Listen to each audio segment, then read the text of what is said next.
Atëherë zoti Gjika si e pat fitoren e dieshme të Elbasanit kur ka vllaznis?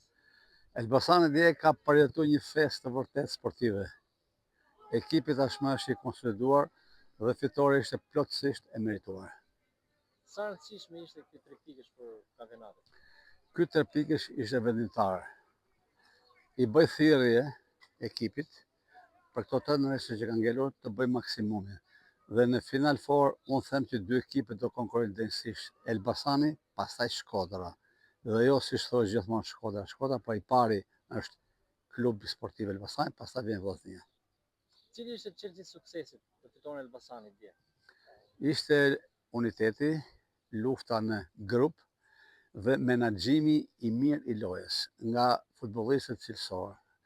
Plus ndikim të madh që janë spektatorët e jashtëzakonshëm, qofshin këto arrakatat, po qofshin pjesa më e madhe e publikut, i cili i dha një entuziazm të parë. Mram Elbasani ka përjetuar një nga festat më të bukura dhe unë këtë festë do e krahasoj me marrjen e titullit kampion.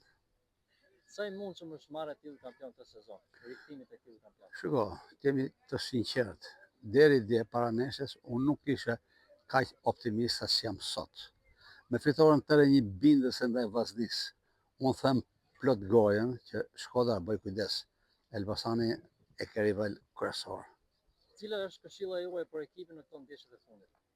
Në këto të ndeshje e fundit ekipi do të tregoj shumë kujdes, seriozitet, të uli kokën, të punoj, mos të tregoj sheja mbi vlerësuese, por përkundazi ti vlerësoj se janë 3 ndeshje për vdekje për ne, po dhe për kundërshtarët, si Vora, Ballsi dhe Tirana. Nuk duhet të humbasim pikë.